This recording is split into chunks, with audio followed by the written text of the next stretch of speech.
अब से in series के जो नए चैप्टर आने वाले हैं उन्हें अपलोड करने वाला हूँ। पहली वाली सीरीज का नया चैप्टर रिलीज हो चुका है, चेकआउट कर सकते हो। नेक्स्ट भी जो भी नया तुम्हें देखने कमेंट करके बताओ, मैं अपलोड करूंगा। और डेली ट्राई चल रहा है कि 2 वीडियोस तो डलेंगी, तो वो भी चेकआउट करो और बताओ कि बाकी सब में से सबसे बेस्ट कौन सी लग रही है।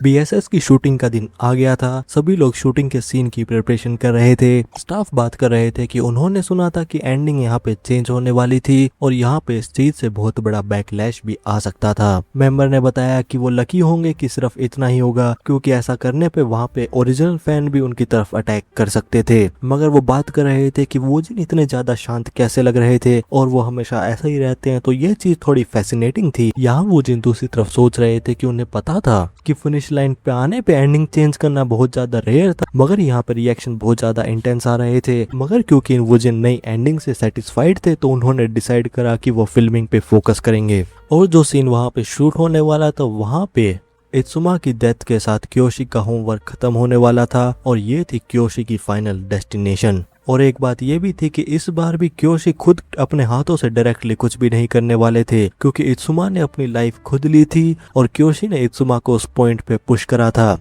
क्योशी ने इत्सुमा को मैनिपुलेट करा था, क्योंकि पहले उन्होंने होरी को टेक डाउन करा था, बाद में साकी को, और धीरे धीरे करके एविडेंस को गैदर करा था। और अगर वो एविडेंस पुलिस के पास जाता तो इत्सुमा वहां पे एक मर्डरर बन जाते। जिन चीजों से क्योशी ने इत्सुमा को 3 दिन दिए थे और मौका दिया था कि वो पुलिस के पास जाके सब कुछ सच बोल दें। क्योशी ने इससे इत्सुमा को प्रेशर करा था और धमकी दी थी कि अगर वो ऐसा नहीं करेंगे तो क्योशी खुद वहां पे पुलिस के पास सब कुछ एविडेंस दे देंगे। इत्सुमा इस डर में थे कि उन्होंने जो कुछ बनाया था वो सब कुछ लूज हो जाएगा। तो इत्सुमा ने वहां पे अपने आप को सरेंडर करने की बजाय दूसरी चॉइस करी थी, और वो ये थी कि इत्सुमा ने अपनी बिल्डिंग के रूफ टॉप पे जाके कुछ पिल्स को ले लिया था और वो खुद की कंपनी के साथ एक हो गए थे। डायरेक्टर क्योतारो ने वूजिन को स्टैंड बाय पे होने के लिए कहा। लोग बात कर रहे थे कि ये सीन भी वही था जिस सीन में क्योशी पहली बार एक्सप्रेशन दिखाने वाले थे, और ये परफॉर्मेंस इजी तो नहीं होने वाली थी। तो वो सोच रहे थे कि वूजिन इस चीज को कैसे प्ले आउट करेंगे। डायरेक्टर क्योतारो को भी पता था कि ये सीन इम्पोर्टेंट था, क्योंकि इस सीन में वूजिन को वहां पे इम्पैक्ट देना होगा, जिसकी वजह से एंडिंग और ज्यादा एम्पलीफाइड हो जाएगी,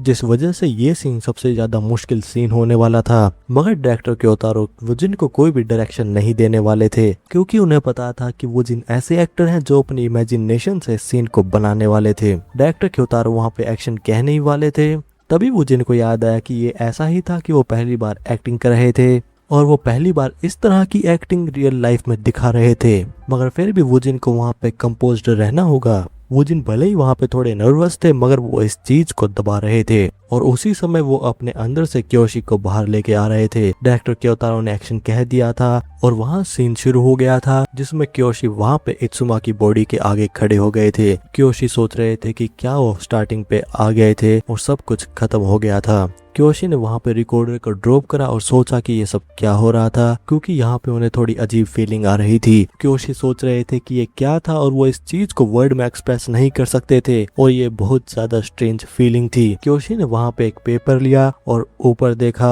और वो सोच रहे थे कि क्या मिसाकी उन्हें देख रही होगी। क्योशी ने वहां पे पेपर को सोलो कर लिया था और कहा कि ये सब बहुत ज्यादा बोरिंग था और क्या पेपर को सोलो करना कुछ ज्यादा था। क्योशी सोच रहे थे कि क्या वो वहां से चले जाएं, लेकिन तभी वो वापस मुड़े और उन्होंने इत्सुमा को देखा। क्योशी देख रहे थे कि ये सब बहुत ज्यादा अजीब था, क्योंकि वो उस जगह से नहीं जा सकते थे और ये सब कुछ खत्म हो गया था और वहां पे कोई भी एलिमिनेट करने के लिए नहीं बचा था और ये उनके होमवर्क की फाइनल डेस्टिनेशन थी। तो क्योशी के लिए उनकी एग्जिस्टेंस यहाँ पे खत्म हो रही थी। क्योशी ने सोचा कि क्या ये सच में एंड था, और ये बात सोचते हुए क्योशी वहां पे ब्रेक डाउन होने लगे, क्योंकि क्योशी यहाँ पे बहुत ज्यादा डरे हुए थे, क्योंकि यहाँ तक आने के लिए क्योशी एक स्ट्रेंजर की तरह ही थे और वो सोच रहे थे कि अब वो क्या करें और अगर वो इस जगह से जाते भी हैं तो वो कहाँ जाएंगे। क्योशी वहां पे जमीन पे गिर गए थे और बहुत बुरी तरह से रो रहे थे।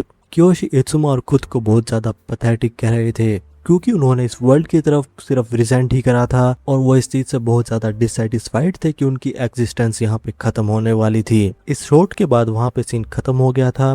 लोग बात कर रहे थे कि वूजिन वहाँ पे बहुत शांत तरीके से रो रहे थे, लेकिन वो उनके इमोशन को अच्छी तरह से फील कर सकते थे और क्या एक एक्टर इस चीज को इस तरह से दिखा भी सकता है। डायरेक्टर क्योतारो ने भी क्योशी के आंसू का मतलब समझ गया था, क्योंकि वो रो भी रहे थे और इस मोमेंट पे रियलाइज भी कर रहे थे कि वो यहाँ पे इनसिग्निफिकेंट हो चुके थे और वो रिप्रेजेंट कर रहे थे कि क्योशी का एक पीस जो क्योशी वहाँ पे छोड़ नहीं सकते थे। डायरेक्टर क्योतारो ने सोचा कि क्या इसे कहा जाए कि कंपैशन वहाँ पे एम्प्टी शेल से मिल रहा है जो अपनी फाइनल डेस्टिनेशन के बाद भी वापस नहीं आ पा रहा है। और यहाँ पे क्योशी पहली बार अपने इमोशन को रिवील कर रहे हैं, मगर वहाँ पे उनके वजूद का मतलब ये है कि रिवेंज खत्म हो चुका है और वो बात इतनी है जैसे एक ग्रेन। मगर फिर भी ये सब चीजें मीनिंगलेस नहीं थी, क्योंकि वहाँ पे जो कुछ भी हुआ था उस सब के पीछे एक कारण था। और क्योशी ने वहाँ पे एक चीज अचीव करी थी, वो थी ट्रू इमोशनल ग्रोथ, और वो थी होप की शुरुआत, एक ऐसा क्लू जो उनको नई लाइफ में लेके आएगा। और वो प्रिपरेशन थी जिसकी वजह से वो एक ऑर्डिनरी लाइफ को कंटिन्यू करेगा।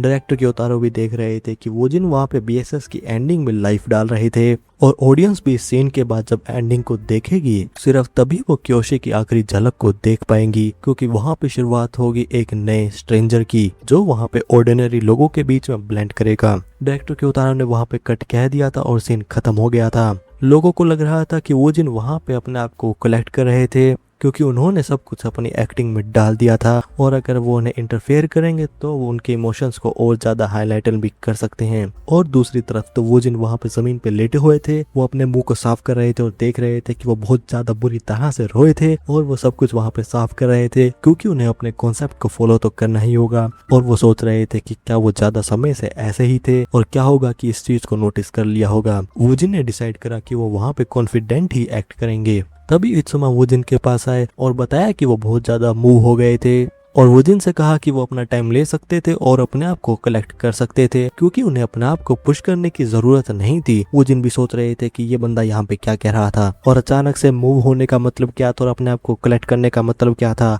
और आखिर इन सब बातों का मतलब क्या हो रहा था। वुजिन यहाँ पे समझ गए थे कि क्या उनके लिए फिर से एक और मिसअंडरस्टैंडिंग शुरू हो गई थी। और वहाँ पे सीईओ चोई भी बहुत ज्यादा खतरनाक रिएक्शन निकाल रहे थे, मगर वो देख रहे थे कि एंड में सब कुछ उनके फेवर में ही हो रहा था। डायरेक्टर क्योतारो और सीईओ चोई भी वुजिन की तरफ आ रहे थे। सीईओ चोई ने वुजिन से पूछा कि क्या वो ठीक थे, क्योंकि उन्होंने पहली बार इस तरह की एक्टिंग करी थी, तो वो चिंता में थे कि क्या वुजिन अपने आप को कंट्रोल कर पाएंगे। मगर वुजिन के लिए भी इस तरह की एक्टिंग करना आसान तो नहीं होगा। वुजिन भी सोच रहे थे कि उन्होंने सिर्फ अपना मुंह ही साफ करा था तो इसका मतलब क्या था, मगर वो ये चीज नहीं कह सकते थे। तो उन्होंने बताया कि रिकवर करना आसान था, मगर वहाँ पे इम्पोर्टेंट चीज थी मेमोरी, जिस वजह से वो इसे फ्यूचर में किसी और चीज से कंबाइन करके फिर से यूज कर सकते हैं। सीईओ चोई ने भी कहा कि वुजिन एक कंप्लीट ल्यूनेटिक हैं, और उन्होंने जो अभी सीन दिया था बहुत ज्यादा परफेक्ट था, और यहाँ पे कोई और एक्टर होता तो उसके लिए इस सीन को करना बहुत ज्यादा मुश्किल होता। डायरेक्टर क्योतारो ने भी कहा कि ये जो कट हुआ था बहुत ज्यादा परफेक्ट था और इसको रीशूट करने की भी जरूरत नहीं थी।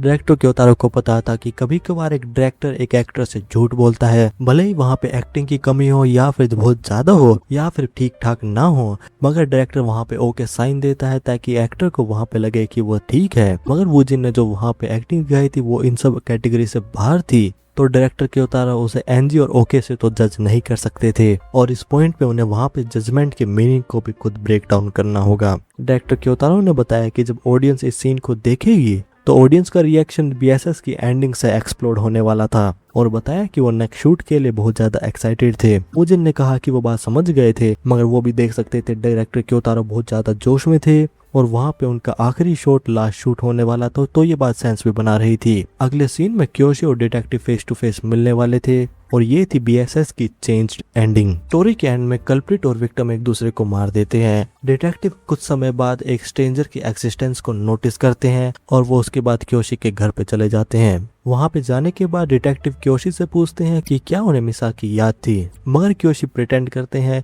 कि वो मिसाकी को नहीं जानते थे, और पूछते हैं कि ये कौन थे, और पहली बार वो मिसाकी का नाम सुन रहे हैं। यहाँ तक जो स्टोरी थी वो ओरिजिनल स्टोरी बोर्ड जैसी ही थी, मगर उस पॉइंट के बाद से दोनों एक्टर से कहा गया था कि वो वहाँ पे फ्रीली शूट कर सकते थे, तो वुजिन भी सोच रहे थे कि वो इस सीन में यहाँ पे क्या करें, क्योंकि वो वहाँ पे फ्रीडम ऑफ रोल को इस्तेमाल करने वाले थे, मगर वो क्योशी की फाउंडेशन को तो इग्नोर नहीं कर सकते हैं। तो कुछ भी बात हो तो यहाँ पे एक ही जवाब था, वो था रोल सिंथेसिस, जिसके बाद वो फ्रीडम ऑफ रोल को अनलॉक करेंगे। वुजिन एक ऐसे रोल को सिंथेसाइज करने के लिए ढूंढ रहे थे जो कि क्योशी को रिसेंबल करे, मगर वो वहाँ पे बिल्कुल एक अलग डायरेक्शन में भी जा सके, और ये अच्छा होगा कि ऐसा कैरेक्टर जो वहाँ पे एक ट्विस्ट को भी क्रिएट करे। वुजिन ने वहाँ पे कुछ देर सोचा और उन्होंने फाइनली एक रोल को सिलेक्ट कर लिया था।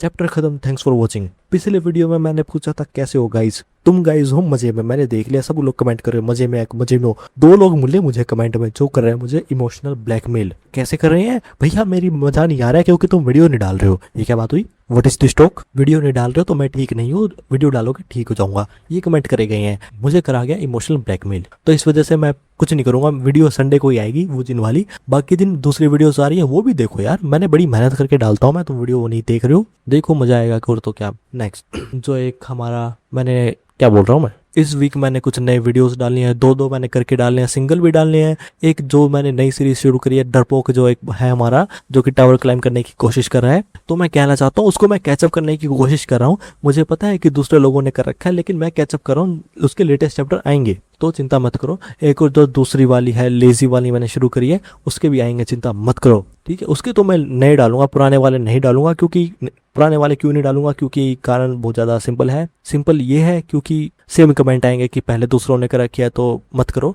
तो लेटेस्ट वाले ही आएंगे। जो हमारा डरपोक विम्प वाला है उसके भी मैं सोच रहा हूँ 10 तक करके, फिर जो हमारे लेटेस्ट आते हैं उनको करता हूँ, क्योंकि उसके कम चैप्टर है 36 अराउंड, तो मैं उसको कैचअप कर सकता हूँ, तो मैं कैचअप कर लूंगा। उसके अलावा कोई और सीरीज मैं अपलोड करनी शुरू करो तो बताओ, क्योंकि अपलोड तो करूंगा, ऐसी बात ही नहीं है कि मैं अपलोड करना रोक दूंगा, अपलोड होएंगी। तो जैसे विम्प वाली करी मैंने, उसका है एक जो हमारी लाइटनिंग जीनियस है वो भी बहुत ज़्यादा अमेजिंग, मैं पर्सनली पढ़ रहा हूँ तो वाली मैं कर सकता हूँ। तो हैशटैग क्यों कह रहा हूँ, आज का टाइम स्टैम्प है हैशटैग लाइटनिंग जीनियस। आप लोगों ने देखी होगी ब्लू रोब, रेड रोब वगैरह वगैरह, बहुत ज़्यादा बढ़िया है, वो भी देखना बढ़िया लगती है। तो that was it for the video. कैसे लगी वीडियो कमेंट करके बताओ। टाइम स्टैम्प मैंने बता दिया है लाइटनिंग जीनियस इसी के साथ, क्योंकि जो भी कमेंट करेगा मैं कुछ टाइम में करने वाला हूँ गिव अवे। क्या गिव अवे करूंगा मैं बता दूंगा, उसकी चिंता मत करो। गिव अवे कुछ तो होगा, मैं करूंगा पूरी ट्राई है गिव अवे करने की। मैं ढूंढ रहा हूँ क्या गिव अवे करूँ, मेरे सामने एक 2 का सिक्का पड़ा है, मैं वो गिव अवे कर देता हूँ, किसी को चाहिए तो बता देना। Thanks for watching, bye.